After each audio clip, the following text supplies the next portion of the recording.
No sé cómo explicarte lo que sentí en ese instante, solo recuerdo el sonido seco del vaso estrellándose contra el suelo y mis manos temblando sin que pudiera controlarlas. Lo siguiente fue mi mujer mirándome desde la puerta de la cocina, con la cara totalmente pálida, como si hubiera visto un fantasma, aunque el que estaba en shock era yo. Y todo por una frase simple, corta, que me salió sin pensar, casi sin aire: no puedo seguir así. Ella se quedó quieta, con las llaves aún en la mano, como si mi frase hubiese detenido el tiempo en el salón. Ni siquiera sabía por qué dije eso, no en ese momento, pero necesitaba que saliera de mí de alguna manera, porque llevaba semanas tragando un malestar raro, una pesadez que no sabía de dónde venía. La escena fue tan tensa que parecía que había pasado algo terrible, aunque, para complicarlo más, en realidad no había ocurrido nada concreto todavía. Nada que se pudiera señalar con el dedo, quiero decir. Solo esa sensación constante en el pecho, como si estuviera viviendo en una casa donde las paredes empezaban a moverse cada noche, centímetro a centímetro, sin que yo pudiera demostrar que no estaba imaginándolo. Ella me preguntó qué significaba eso, por qué estaba diciendo tonterías, si había tenido un día malo en el trabajo o si estaba enfadado por algo que ella había dicho antes de irse por la mañana. Pero yo no sabía responderle. Me apoyé en la encimera y respiré hondo, intentando no sonar como un loco. Lo extraño era que no veníamos de discutir, ni de un periodo especialmente malo. De hecho, por fuera, cualquiera habría dicho que íbamos bien. Pero yo llevaba tiempo viendo pequeños gestos en ella, nada escandaloso, que me dejaban inquieto. No sé si alguna vez has sentido eso de que todo parece normal pero tú no estás bien, como si tu propio cuerpo estuviera registrando señales que tu cabeza todavía no entiende. Pues así estaba yo. Y ese día simplemente algo se rompió por dentro. Quizá fue que la vi entrar con una sonrisa que no reconocí del todo, como si viniera de un sitio donde yo no existía. No sé explicarlo, pero fue como si mi cerebro dijera: hasta aquí. Ella dejó las llaves en la mesa sin hacer ruido, lo cual ya era raro, porque normalmente las tiraba como si la mesa fuera indestructible. Me miraba esperando una respuesta, y yo solo la veía como si fuera alguien que llevaba viviendo conmigo años pero de repente parecía extranjera. Me preguntó otra vez, más baja, si había pasado algo. Que se lo dijera. Que no hiciera ese silencio tan incómodo. Y ahí me di cuenta de que ella también estaba nerviosa, pero no sabía por qué. O fingía no saberlo. Yo aún no sospechaba nada concreto, pero había empezado a notar que cada vez que hablábamos, era como si hubiésemos perdido una especie de sincronía que antes teníamos sin pensarlo.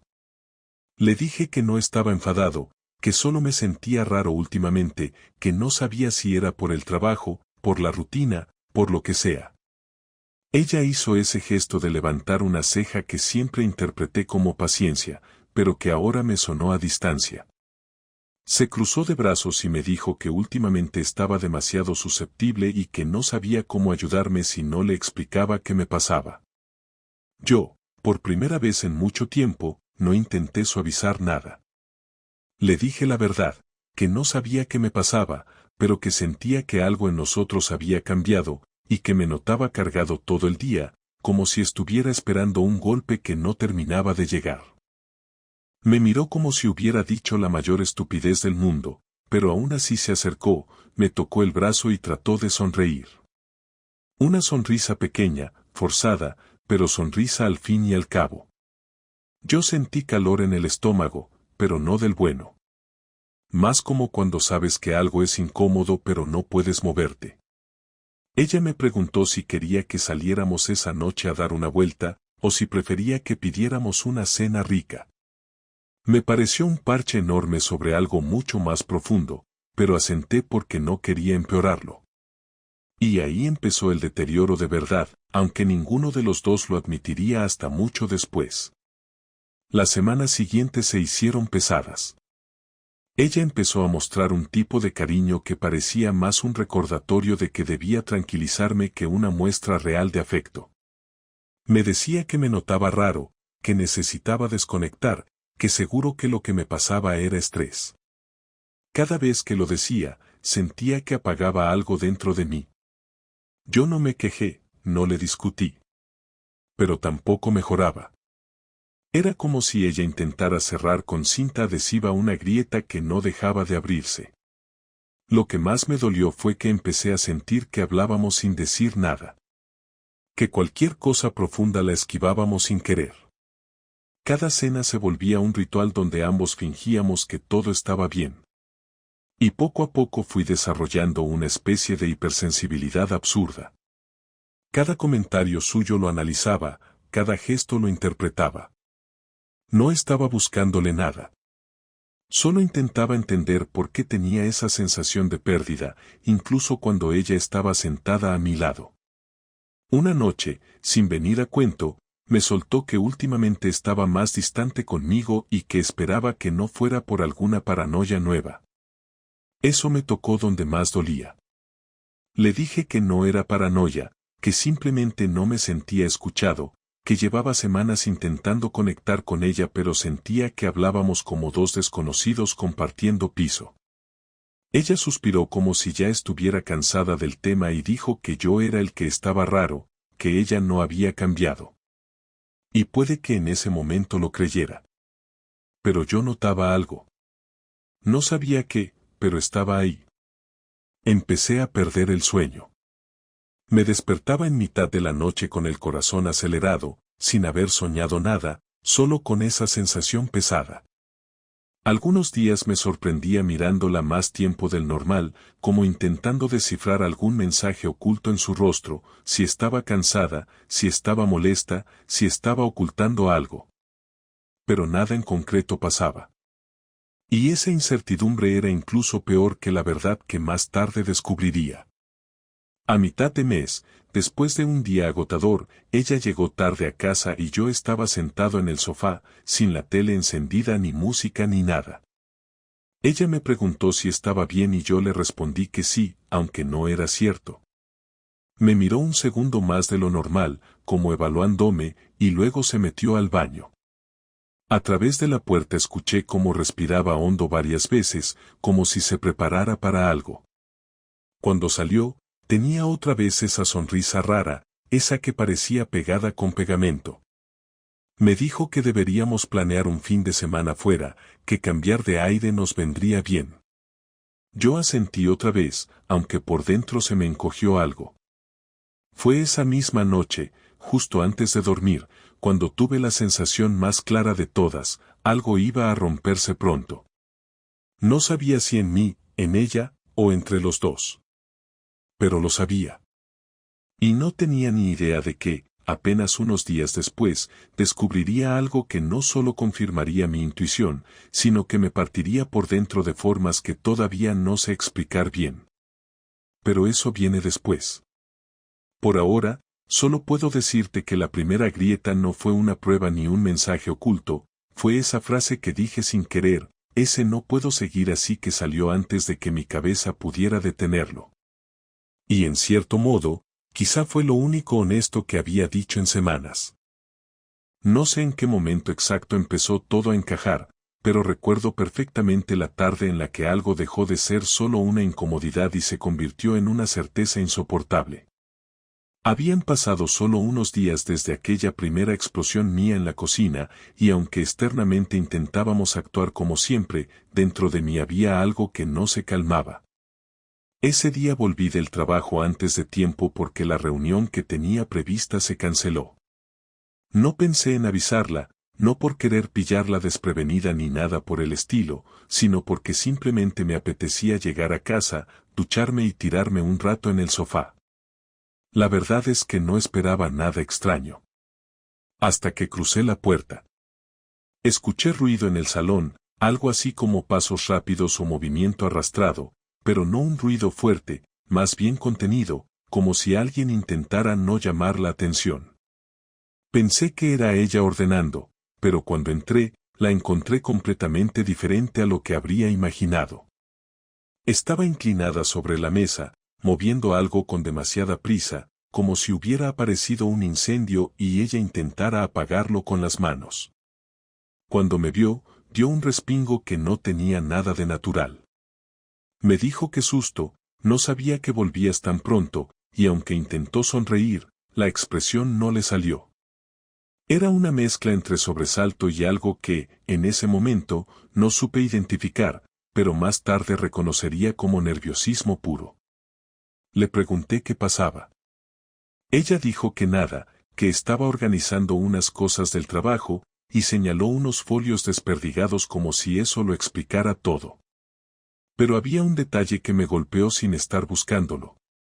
En la mesa había 2 vasos de agua, uno casi lleno y el otro con marcas claras de dedos recientes. Nosotros no tomábamos agua en vasos distintos y estábamos solos, simplemente porque ella siempre bebía directamente de su botella y yo del grifo. Y aunque eso suene como una tontería, en ese momento fue como si mi cerebro hiciera clic. Aún así, respiré hondo, le dije que no pasaba nada, que solo me había sorprendido verla tan tensa. Ella se rió, una risa suave pero que sonó demasiado estudiada, y dijo: pues ves, ya me has pillado en plena tontería. Fui al pasillo con la intención de quitarme la chaqueta y dejar las llaves, y en ese trayecto escuché algo que no encajaba. Un ruido mínimo en el baño del pasillo, una especie de roce, pero no el tipo de ruido que hace una casa normal. Era más bien como alguien moviéndose despacio. Cuando me giré para mirar, ella ya estaba detrás de mí, tan pegada que casi me bloqueó el paso. Me dijo: el baño está hecho un desastre, no entres, y al decirlo levantó una mano como si de verdad quisiera impedirme avanzar. Me quedé quieto. No porque pensara lo peor aún, sino porque la frase y el tono fueron demasiado bruscos. Nunca me hablaba así, incluso cuando estaba histérica por cosas pequeñas. Le dije que me daba igual si estaba desordenado, que solo iba a dejar la ropa sucia, pero insistió, aún más tensa, en que no, que ya lo limpiaría ella después. La forma en que lo dijo no tenía ni un gramo de naturalidad. Así que, sin planearlo, sin saber realmente qué hacía, di un paso hacia adelante. Ella intentó bloquearme de nuevo con el cuerpo. Y en ese instante, algo se rompió. No porque viera nada todavía, sino porque nunca, en todos los años que llevábamos juntos, había intentado frenarme físicamente para que no viera un simple baño. Le dije: me estás ocultando algo, sin levantar la voz, pero con una firmeza que incluso a mí me sorprendió. Ella negó de inmediato, demasiado rápido, y giró la cabeza hacia la puerta del baño como si temiera que algo pudiera salir de ahí. Yo avancé otro paso. Ella, ya sin excusas convincentes, soltó un: de verdad, no tienes por qué entrar ahora mismo, no hace falta. Fue entonces cuando lo escuché nuevamente, un golpe leve, como si algo rozara la puerta desde dentro. No pude controlar nada más. Puse la mano en el pomo. Ella intentó apartarme. Yo abrí. El baño estaba vacío. Vacío, salvo por un detalle que me dio un vuelco en el estómago. La ventana pequeña que daba al patio interior estaba abierta de par en par. Y eso no era normal. Esa ventana siempre estaba cerrada. Siempre. El pestillo estaba marcado con polvo en el borde, lo suficiente como para ver que había sido movido con prisa. Me acerqué y asomé la cabeza al exterior, sin saber qué esperaba encontrar. El patio estaba en silencio, pero abajo, justo en la zona donde están los contenedores de reciclaje, escuché un ruido de pisadas rápidas. No vi a nadie, pero el sonido fue claro. Alguien estaba allí. Alguien había saltado desde nuestro baño. Me quedé helado, con la mano apoyada en el marco de la ventana. Ella no dijo nada. Ni una palabra. Y ese silencio fue peor que cualquier explicación absurda. Al girarme hacia ella, tenía la cara completamente desencajada. No intentó inventar ninguna excusa. Solo me miraba como si esperara que yo gritara, que rompiera algo, que hiciera un escándalo monumental. pero yo no podía hacer nada. Era como si todos los músculos se me hubieran dormido. Le pregunté quién estaba aquí. No grité. No tenía fuerza para eso. Lo dije tan bajo que casi parecía que hablaba conmigo mismo. Ella abrió la boca, pero no salía sonido. Tragó saliva, se agarró el brazo con la otra mano, un gesto que siempre hacía cuando estaba atrapada entre dos decisiones, y finalmente dijo: no es lo que parece. Y ahí sentí una rabia tan honda que me costó mantener el control, porque era exactamente la frase que más detesto en el mundo. Le respondí: ¿y cómo parece según tú?, sin moverme del sitio, sin parpadear. Ella empezó a justificar que había sido una visita rápida, que no quería preocuparme, que no tenía por qué contármelo todo. Sus palabras eran un caos, salían atropelladas, sin coherencia, como si estuviera intentando construir una explicación mientras hablaba. Yo la interrumpí. Le dije que no siguiera, que no me mareara. Le dije que había escuchado pasos y ruido en el baño, que había visto los dos vasos en la mesa, que la ventana había sido abierta desde dentro. Y entonces ella hizo algo que nunca olvidaré: se derrumbó en cuestión de segundos. No en el sentido dramático, sino en una especie de hundimiento interno. Bajó la mirada y dijo, casi sin voz: no quería que lo descubrieras así. En ese instante no quise escuchar más. Salí del baño. Sentía que si seguía ahí dentro, me iba a faltar el aire. Ella me siguió por el pasillo, diciendo mi nombre una y otra vez, cada vez con más desesperación. Yo avancé hasta el salón, me quedé de pie mirando la mesa con los dos vasos, y me pregunté cómo se supone que un hombre reacciona cuando la realidad deja de tener sentido en un segundo. Ella se puso frente a mí, intentando obligarme a mirarla, y yo no podía. Era como si mis ojos se negaran. Le dije desde cuándo, y ella tardó demasiado en contestar. Ese silencio fue suficiente para que todo lo que había negado durante semanas se me cayera encima. Cuando por fin habló, lo hizo con un hilo de voz.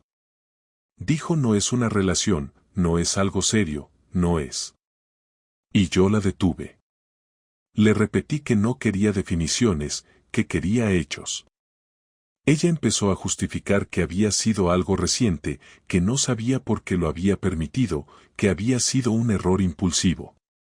Nada de lo que decía sonaba a verdad completa. Le dije que me dijera quién era.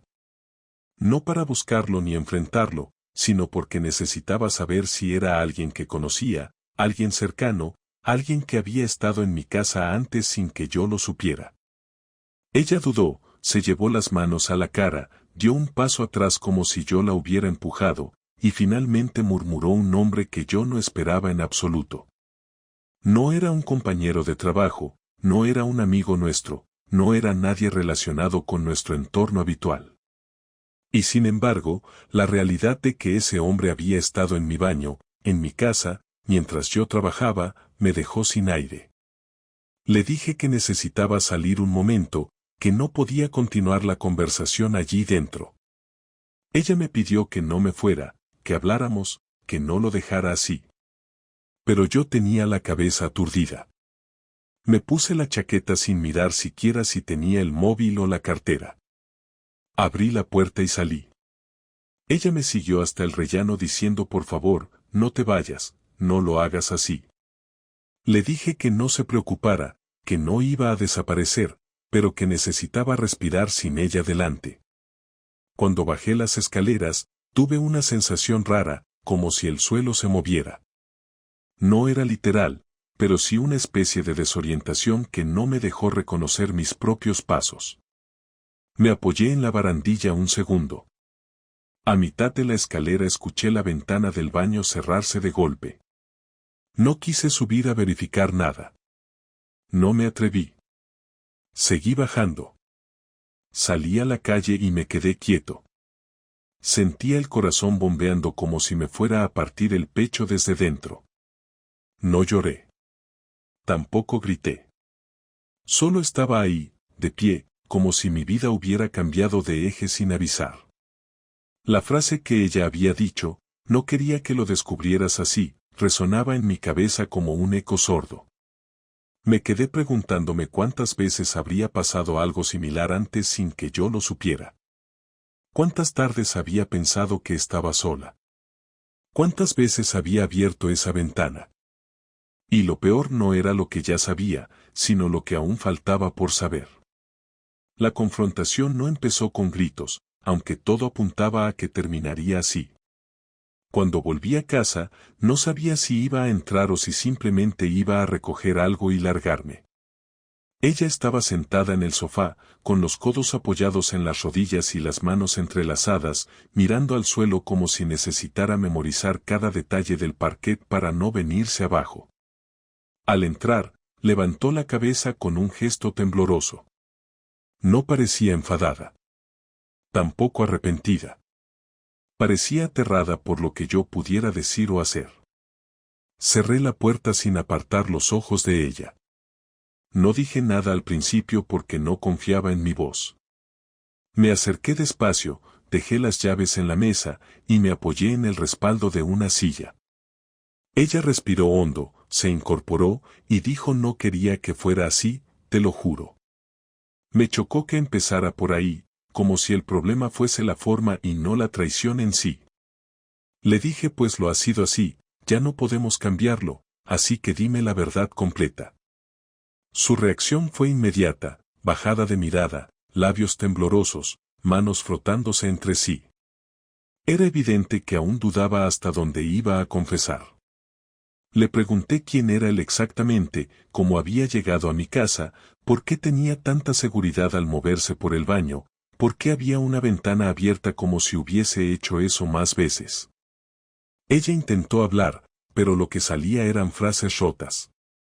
No estábamos, no es lo que tú crees, no siempre ha sido así, no pensé que fuera a llegar tan lejos. Yo la interrumpí y le dije que no necesitaba escuchar rodeos, que si quería que siguiera ahí sentado, tenía que hablar claro desde el primer minuto. Ella levantó la vista y me miró como si le acabara de poner una pistola en el pecho. Dijo el nombre del tipo otra vez, esta vez más firme, como si decirlo en voz alta la obligara a enfrentarlo.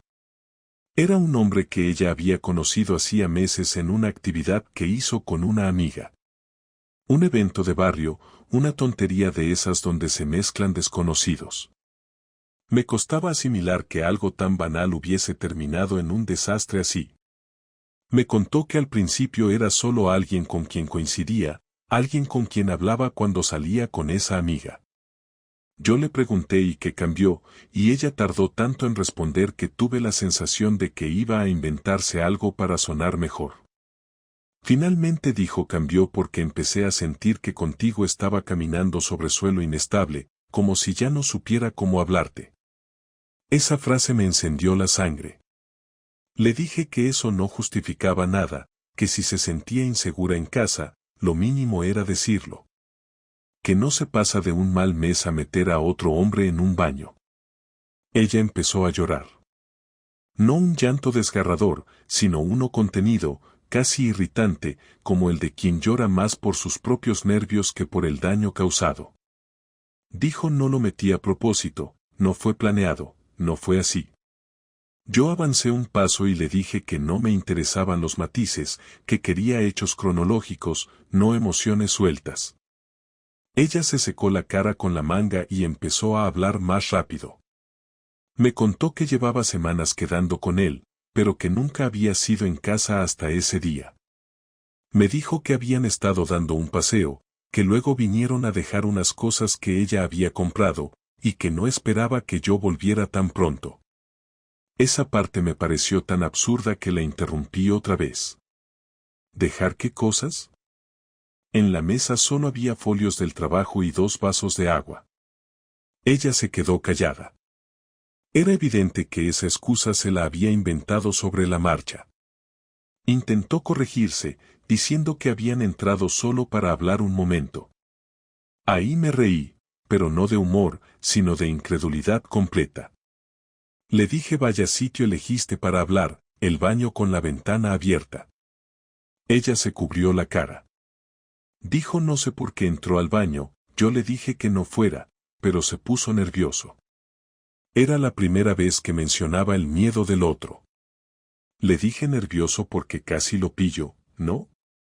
Y aquí fue cuando la conversación subió de intensidad. Ella levantó la vista de golpe y dijo tú no entiendes nada, tú siempre piensas lo peor. Esa frase fue gasolina sobre fuego. Le dije claro, soy yo el que piensa lo peor, no el que trae amantes a casa y los esconde detrás de ventanas. Ahí ella explotó. Se levantó, se acercó y empezó a hablar sin pausas. No lo traje a casa, no fue así, no teníamos pensado hacer nada, no buscaba eso, no estaba buscando una relación paralela, no estaba intentando sustituirte, no quería perderte, no sé por qué he hecho lo que he hecho. Me asusté, estaba cansada de sentir que tú ya no me veías, que estabas distante, que estabas frío, que cada vez que hablábamos parecía que te daba igual lo que yo dijera. Su discurso era largo, impulsivo, una mezcla de confesión, reproche y desesperación. Pero lo que más me molestó fue que intentara girar la conversación hacia mis defectos, como si eso pudiera justificar la escena del baño. Le dije yo puedo tener 1000 fallos, pero ninguno de ellos te ha llevado a meter a un desconocido en mi casa. Ella retrocedió un paso, respiró hondo varias veces, y dijo no es desconocido para mí. Ahí perdí la paciencia. Le grité pero sí lo es para mí, y eso ya es suficiente para que esto sea una traición enorme. Ella también levantó la voz, por primera vez desde que lo descubrí. No quería que siguiera, no quería que fuera a más, no estoy enamorada de él, no es una relación, solo estaba confundida. Le dije pues aclárame la confusión, ¿hubo contacto físico? Ella cerró los ojos, como si quisiera borrar la pregunta. Yo repetí respóndeme. Ella apretó los labios, se le tensó la mandíbula y dijo sí, pero no como tú crees.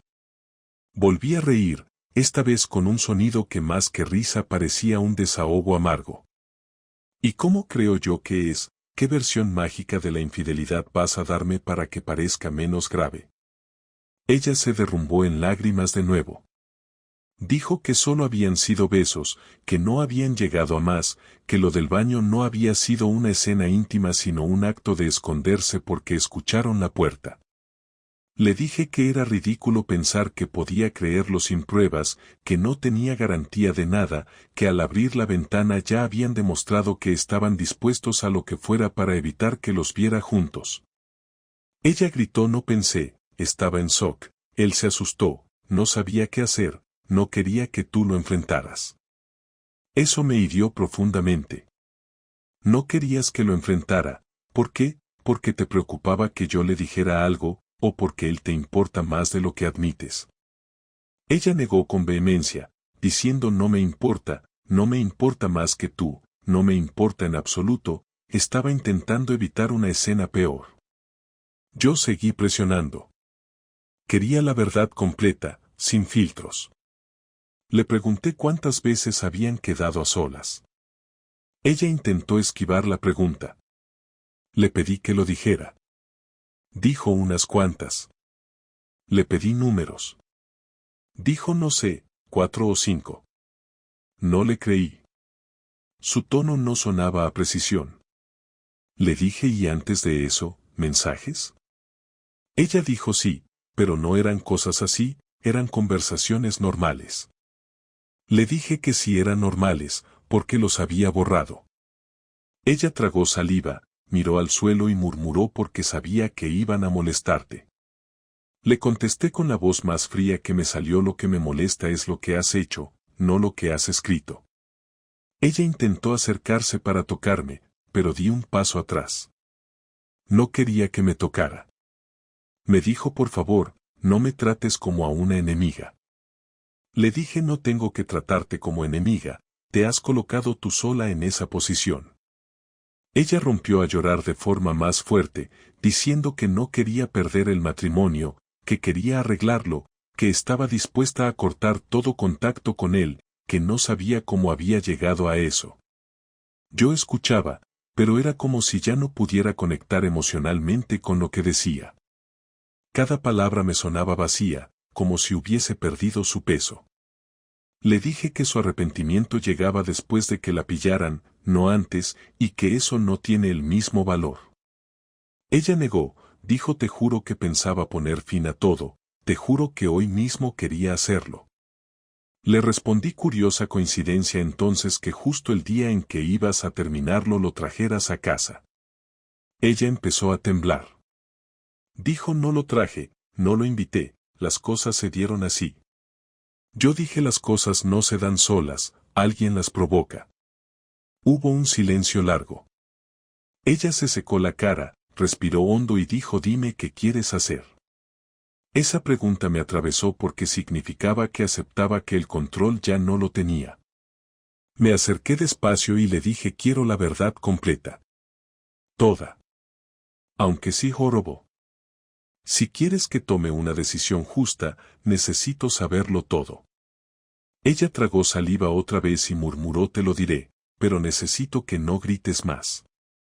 Le dije: no te estoy gritando, estoy intentando mantenerme de pie. Y ahí, cuando finalmente pensé que iba a contarlo todo, ella volvió a quedarse callada. Demasiado callada. Tanto que entendí que aún había más. Mucho más. La mañana siguiente amaneció con una calma falsa, una de esas calmas que solo existen porque los dos estamos agotados de discutir. Ella dormía en el sofá, o más bien fingía dormir, porque cada cierto tiempo se movía como si estuviera escuchando mis pasos. Yo no había pegado un ojo. Me senté en la mesa de la cocina con un café frío y la mente funcionando a una velocidad que no sabía frenar. Tenía una mezcla de rabia, tristeza y un impulso creciente de no dejar que la historia terminara como si yo fuera un espectador pasivo. No tenía la menor intención de quedarme de brazos cruzados mientras ella intentaba maquillar todo lo que había pasado con un discurso de arrepentimiento tardío. Necesitaba recuperar algo de control, algún terreno que me permitiera no sentirme humillado por completo. Y en algún punto entre las 5 y las 7 de la mañana tomé una decisión que no sabía si era inteligente, pero sí sabía que me devolvía aire, iba a actuar. Ella se despertó cuando escuchó la cafetera y vino directamente hacia mí. Dijo: ¿podemos hablar? La miré, asentí sin mucho entusiasmo, y le pedí que se sentara. Quise escucharla una última vez antes de hacer lo que ya tenía decidido. Ella empezó con un discurso lleno de incertidumbre.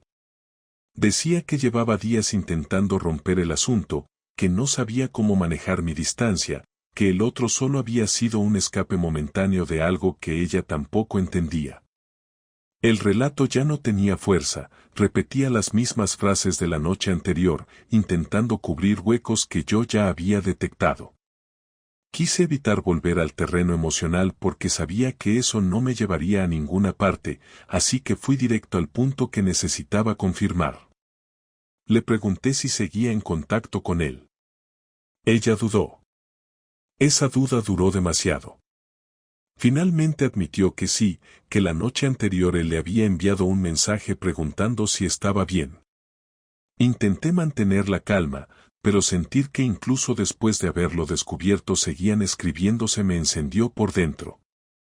Y ahí mismo tomé la decisión final: la venganza tenía que ser clara, directa y quirúrgica, no violenta, no irracional, pero sí lo suficientemente profunda para que ella entendiera el daño que había causado. Y lo más importante, para que yo dejara de sentirme como un hombre reducido a escombros. Le dije que necesitaba salir y me pidió que no la dejara sola. Esa frase me pareció irónica, viniendo de alguien que había traído a otro a la casa mientras yo trabajaba. Me puse la chaqueta, cogí el móvil y le respondí: no te estoy dejando sola, solo estoy haciendo lo que necesito hacer. Ella quiso saber qué significaba eso, pero no respondí. Si lo hacía, probablemente intentaría frenarme, y yo no quería más discusiones estériles. Salí a la calle y llamé a un amigo mío que trabaja en un centro cívico del barrio donde ella conoció a ese tipo. Él no sabía nada de mi situación, solo escuchó mi tono y aceptó ayudarme sin hacer preguntas. Le dije que necesitaba la lista de inscritos en las actividades del trimestre pasado, especialmente las relacionadas con el taller donde ella lo había conocido. Me dijo que pasara en media hora y me la daba. Esa conversación me devolvió un poco de claridad. Tener un nombre era una cosa, pero quería saber quién era él realmente, qué hacía, si tenía pareja, si tenía trabajo estable, si era un hombre con una imagen pública que pudiera verse afectada. No quería destruir su vida sin sentido, quería exponerlo en el lugar preciso donde le doliera. Mientras caminaba hacia el centro cívico, recibí un mensaje de ella. Por favor, no hagas nada impulsivo. Me reí sin ganas.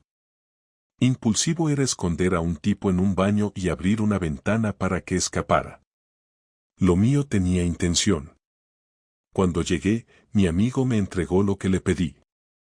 Ahí estaba su nombre completo, su edad, su dirección, su teléfono, incluso una fotografía de una actividad grupal donde parecía estar disfrutando de la vida con una sonrisa de esas que no encajan con el perfil de alguien que huye por una ventana para evitar ser descubierto.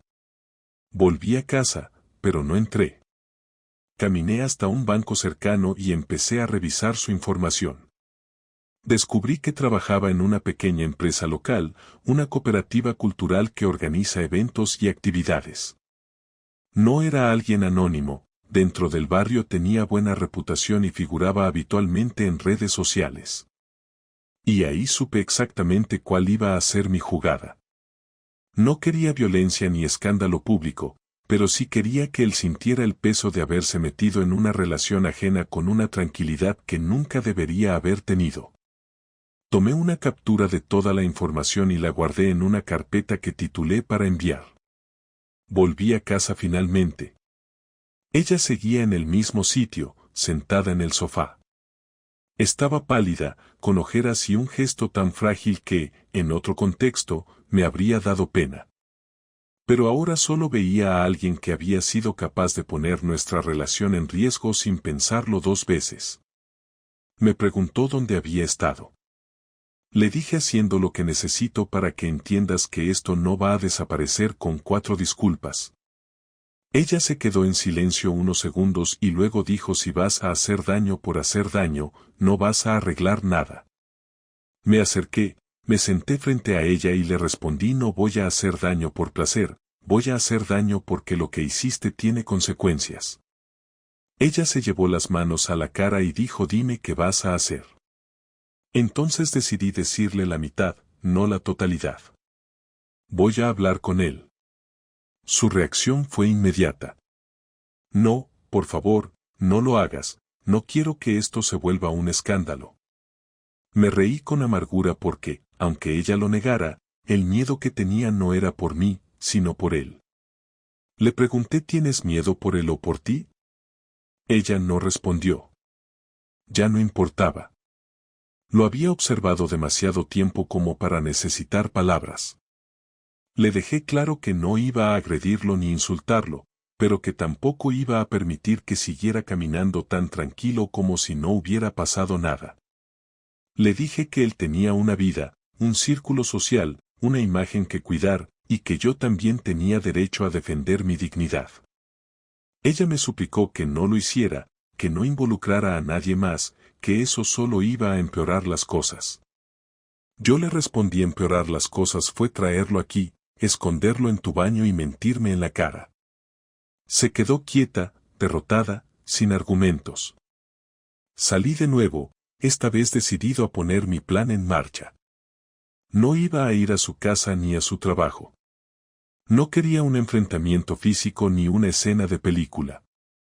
Lo que quería era dejarle claro que sabía exactamente quién era y que no pensaba dejar esto enterrado. Le envié un mensaje desde un número desconocido donde solo puse: tenemos que hablar. Soy el marido. Tardó menos de un minuto en contestar. No sé de qué hablas. Esa respuesta fue suficiente para confirmarlo todo. Su tono no era de negación, era de pánico. Le respondí: lo sabes perfectamente.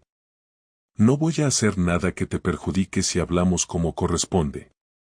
Me pidió que no fuera al barrio, que no fuera a su trabajo, que lo dejara en paz. Le pedí que me diera un lugar y una hora. Finalmente aceptó. Un café a 2 calles de su casa, al mediodía. Me preparé para verlo. Y aunque no lo reconozca en voz alta, una parte de mí estaba deseando que apareciera con miedo, porque significaría que entendía lo que había hecho. Volví a casa antes de la reunión y ella me preguntó si de verdad iba a hacerlo. Le dije que sí, y ella señaló que eso significaba destruir definitivamente lo poco que nos quedaba. Le dije lo que destruyó lo que quedaba fue el saltando por una ventana. Ella se quedó callada y supe que ya no iba a insistir más. Quizás porque sabía que había cruzado una línea que no podía borrar. Al mediodía fui al café. Él ya estaba allí, sentado, mirando la puerta cada 30 segundos. Era más joven de lo que pensaba, con ese aire de chico que todavía no sabe lo que cuesta construir algo duradero. Cuando me vio, se puso rígido. Me acerqué, me senté frente a él y dije no te preocupes, no estoy aquí para gritarte. Él tragó saliva y respondió mira, no quiero problemas. Me reí. Los problemas ya los generaste tú. Después de eso, tuve una conversación con el que marcaría el inicio real de mi venganza. No levantar la voz. No insultos. Solo hechos. Solo consecuencias. Cuando volví del encuentro con ese tipo, me temblaban las manos y no sabía si era por la rabia contenida o porque la conversación me había dejado más vacío de lo que imaginé. Él había intentado mantener una postura tranquila, pero cada vez que yo mencionaba detalles concretos, la ventana, los vasos, la hora exacta en la que yo llegué, su mirada se volvía más inquieta. No negó nada. Ni siquiera intentó suavizarlo. Lo único que repetía, una y otra vez, era no pensé que todo se complicaría así. Esa frase me acompañó todo el camino a casa. La repetía mentalmente como si fuese una prueba más de que nadie piensa en las consecuencias hasta que ya es tarde. Y mientras caminaba, supe que al llegar tendría que afrontar algo incluso más difícil, la última conversación con ella, la que definiría lo que iba a pasar con nuestra vida. Ella estaba sentada en la mesa del salón, con una taza fría y los ojos hinchados. No hizo ningún comentario sobre mi salida, no preguntó cómo había ido, no trató de leerme la cara. Y esa calma falsa me dijo que ella también sabía que estábamos al borde del final. Dejé las llaves en el mismo sitio de siempre, pero esta vez el sonido pareció más fuerte. Me senté frente a ella, sin cruzar los brazos ni apoyarme en el respaldo, queriendo dejar claro que estaba ahí para hablar sin esconderme. Ella respiró hondo, como si se estuviera preparando para un sacrificio, y dijo qué pasó con él. Le dije que tuvimos una conversación civilizada, que no hubo insultos ni amenazas, pero que dejé claro que yo no iba a aceptar que siguiera rondando nuestras vidas. Ella bajó la mirada y me preguntó ¿le dijiste algo sobre mí? Le respondí claro que le dije cosas sobre ti, era inevitable, eres el centro del problema. Ella cerró los ojos un segundo, como si la frase la golpeara de frente. Cuando los abrió, tenía una mezcla de miedo y resignación que no había visto hasta ese momento. ¿Dijo vas a dejarme? La pregunta salió sin dramatismos, sin súplicas, sin lágrimas. Y me sorprendió más esa neutralidad que cualquier llanto. Le respondí que no iba a tomar una decisión inmediata, no después de tantos años juntos, pero que ya no podía seguir viviendo bajo la versión editada de los hechos que me había dado. Le dije que si quería que considerara la posibilidad de quedarnos juntos, necesitaba escuchar toda la verdad, sin omisiones, sin suavizar nada, sin protegerse del juicio que merecía. Ella asintió lentamente y apoyó los codos en la mesa. Dijo que hablaría, pero que le diera tiempo para encontrar las palabras. Yo le dije que no quería palabras bonitas, que prefería frases torpes pero sinceras. Ese comentario la dejó sin saber cómo empezar, así que me quedé en silencio para no condicionar su relato. Finalmente, habló. Dijo que llevaba meses sintiendo que entre nosotros había una distancia que no sabía identificar. Dijo que mis silencios, mis cambios de humor, mis momentos de introspección la habían confundido. Le respondí que yo también me sentía distante, pero que jamás pensé en buscar consuelo en otra persona. Ella dijo: lo sé, y por eso me siento aún peor. Empezó a contarme cómo lo conoció. Que fue en una actividad de barrio, que al principio no le prestó mucha atención, que simplemente hablaban porque coincidían en la misma mesa, que lo veía como un desconocido simpático que la hacía reír en un momento donde ella sentía que nuestra casa se estaba volviendo demasiado tensa. Le pregunté si él sabía que estaba casada. Dijo que sí. Ese detalle me clavó una espina más profunda de la que esperaba. Le dije: no solo te metiste en algo que sabías que estaba mal, sino que lo hiciste con alguien que sabía exactamente el daño que estaba causando. Ella no respondió, solo bajó la cabeza. Le pregunté cuándo fue el primer mensaje a solas. Ella dijo la fecha exacta, casi sin pensarlo. Eso me confirmó que no había sido algo improvisado. Le pregunté qué hablaban. Dijo que al principio eran tonterías, conversaciones sin importancia, cosas de la actividad, alguna broma. Pero que poco a poco empezaron a hablar más, a desahogarse mutuamente, a compartir cosas que ella no me contaba a mí. Esa parte me dolió más que todo lo demás. Le dije: ese es el verdadero comienzo de la infidelidad, no el beso, no el encuentro, sino la parte donde decides abrirte con alguien que no soy yo. Ella asintió, aceptando mi interpretación como si fuese un veredicto inevitable. Me dijo que había intentado parar las conversaciones varias veces, pero que él siempre tenía algo que decirle que la hacía sentir acompañada. Le pregunté si había dejado de hablar conmigo antes de empezar a hablar con él. Ella tardó en contestar. Finalmente dijo: creo que dejé de hablar contigo antes de darme cuenta. Esa frase me atravesó porque significaba que la infidelidad emocional había empezado mucho antes de cualquier acto físico. Me quedé mirándola, intentando entender cómo habíamos terminado ahí sin poder detenerlo. Le pedí que fuera completamente sincera respecto al contacto físico. Ella dijo que habían sido varios besos, que nunca habían estado desnudos ni habían tenido relaciones sexuales, que no había llegado a ese punto. Le dije que yo no podía confiar solo en su palabra, pero que apreciaba que intentara dar detalles. Le pregunté si él había estado en casa más de una vez. Ahí dudó otra vez. Le insistí.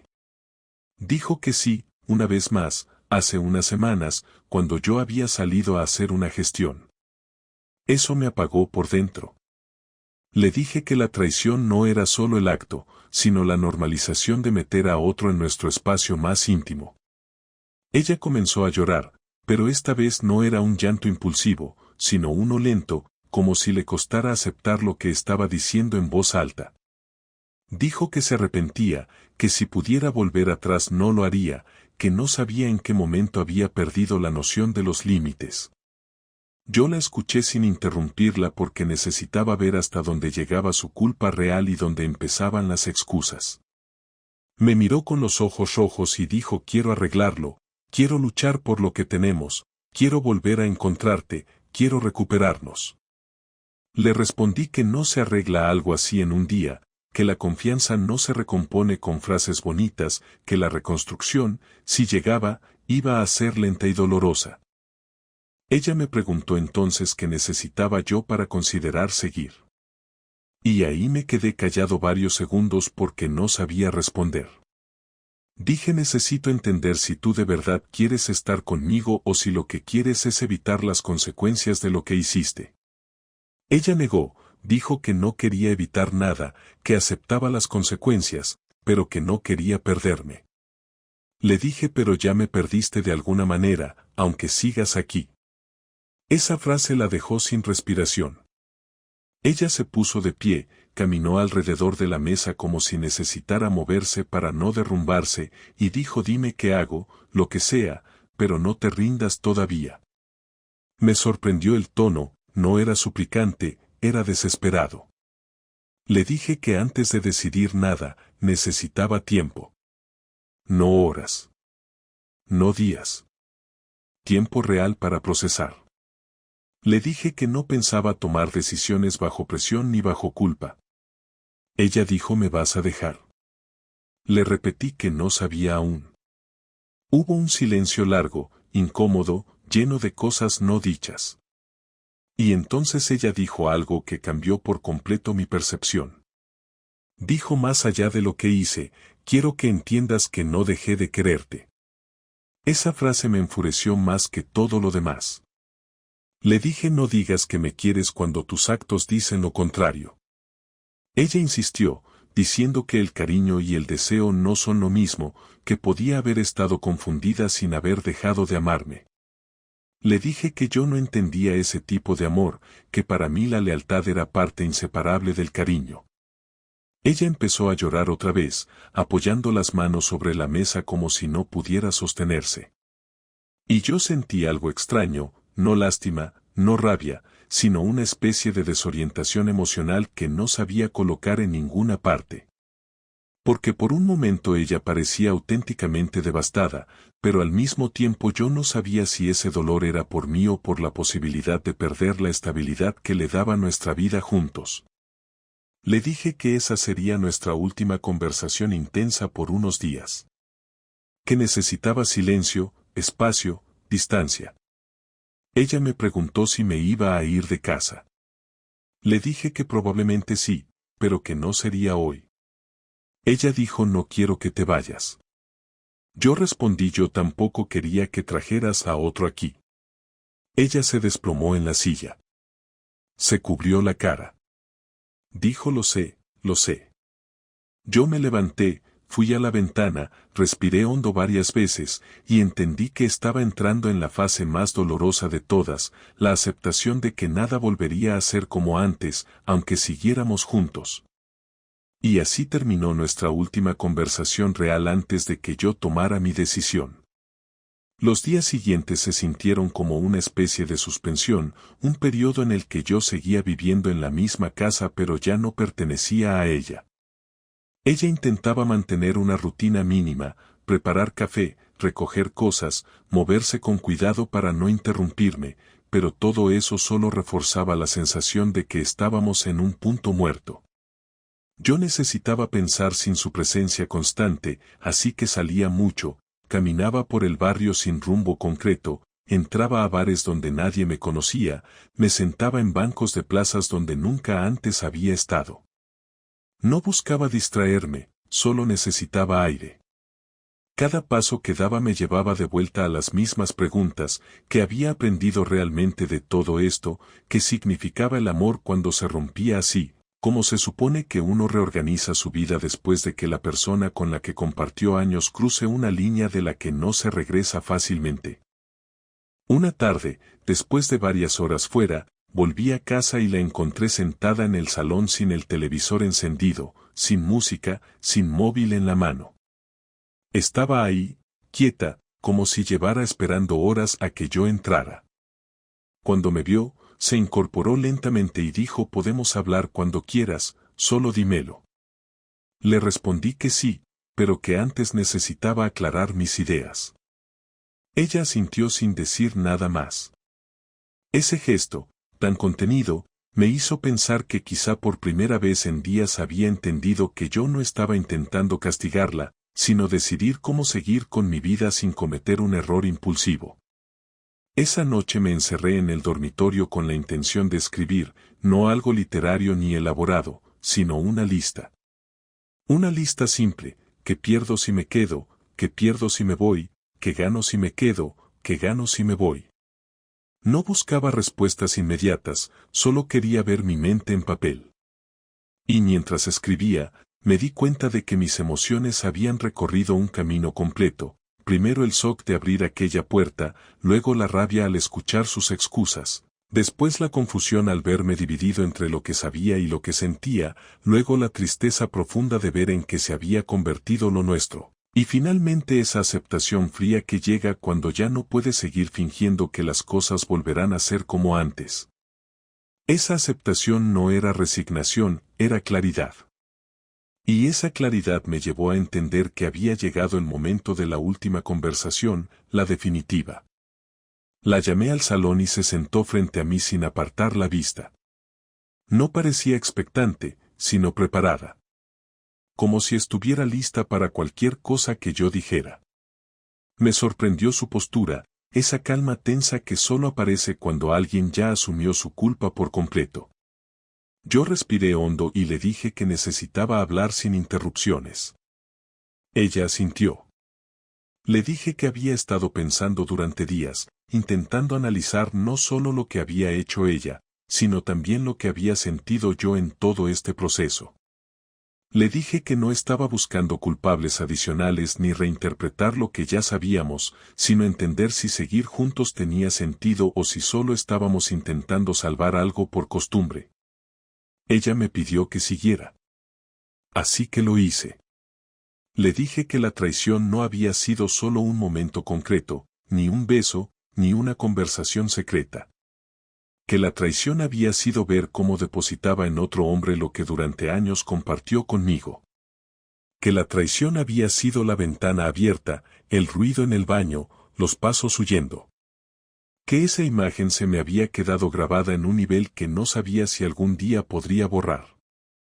Ella bajó la mirada, pero no lloró. Le dije que estaba cansado de girar en círculos, cansado de analizar lo que había fallado entre nosotros, cansado de preguntarme qué había hecho mal yo para que ella buscara algo fuera. Y que después de darle muchas vueltas, había llegado a una conclusión complicada pero inevitable. Ella levantó la vista. Esa mirada la recordaré siempre. No era una mirada de súplica ni de defensa, era una mezcla entre miedo y aceptación. Le dije no puedo seguir viviendo aquí contigo, no así, no después de todo. Ella tragó saliva y dijo ¿te vas? Le respondí que sí. No como un impulso, no como castigo, sino como una decisión pensada. Le expliqué que no tenía sentido intentar reparar una estructura que ya no era estable. Le dije que aunque ella me dijera que me quería, aunque insistiera en que había sido un error, yo necesitaba algo que ya no podía encontrar dentro de esas paredes. Ella cerró los ojos, respiró hondo, y dijo si esta es tu decisión, la voy a respetar, pero quiero entender si te estoy perdiendo para siempre o si esto es solo un tiempo aparte. Esa pregunta fue difícil. No porque no supiera la respuesta, sino porque verbalizarla hacía que todo fuera real. Le dije no puedo prometer nada. No sé cómo me voy a sentir dentro de un mes, dentro de 6 o dentro de un año. Ahora mismo solo sé que necesito irme para recuperar la estabilidad que perdí cuando descubrí todo. Ella asentó lentamente, como si cada palabra mía fuera una pieza más que terminaba de encajar el final. Se puso a llorar, pero esta vez de una manera distinta. No eran lágrimas nerviosas ni desesperadas, sino un llanto silencioso, un llanto de alguien que sabe que ya no puede cambiar lo inevitable. Me dijo que lamentaba todo, que si pudiera borrar ese día lo haría, que no entendía en qué momento dejó de valorar lo que teníamos. Yo escuché, pero no respondí a eso. No porque no me importara, sino porque ya no tenía fuerzas para discutir interpretaciones emocionales. Habíamos llegado a la parte práctica, la parte donde las palabras ya no reparan nada. Le dije que me iría al día siguiente, que dormiría esa noche en el sofá y que debía dejarme organizar mis cosas sin interrupciones. Ella sintió y me preguntó si necesitaba ayuda. Le respondí que no. No de mala manera, solo con la franqueza justa. Ella se quedó ahí, inmóvil, como si no supiera qué hacer con su cuerpo. Y durante unos segundos sentimos un silencio tan pesado que cualquiera habría dicho que era un adiós disfrazado.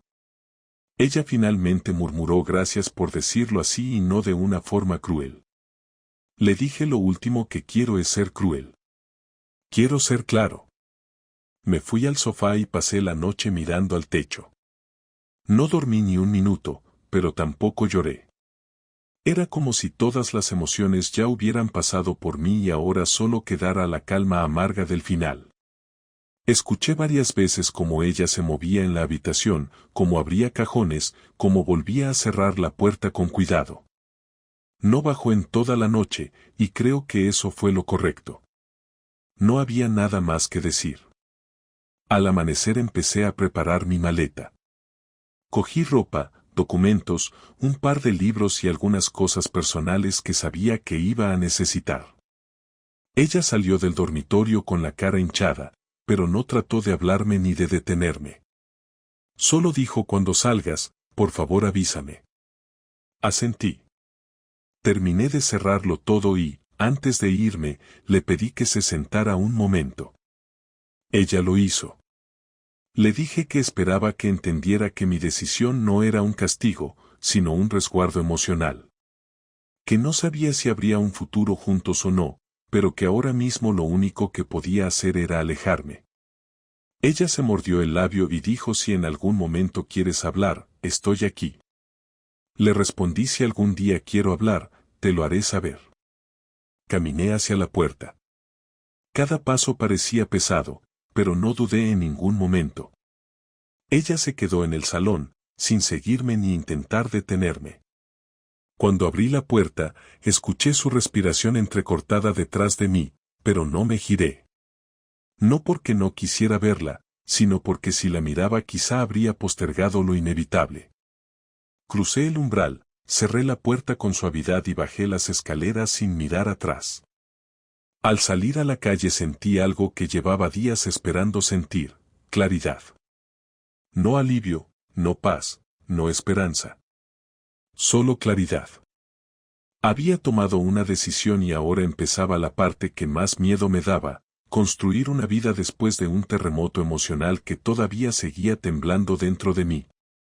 Caminé unos minutos sin rumbo, respirando hondo, intentando procesar lo que acababa de hacer. Y aunque sabía que el dolor no desaparecería pronto, también sabía que por primera vez desde que abrí aquella puerta del baño, tenía una dirección. No sé qué pasará después. No sé si nuestro matrimonio quedará como un capítulo cerrado o si algún día tendremos una conversación distinta. Pero hoy entiendo algo que no entendía antes: aceptar lo ocurrido no significa perdonar ni olvidar, significa asumir que la vida sigue y que uno tiene derecho a reconstruirse sin pedir permiso. Y eso, aunque duela, es lo que pienso hacer.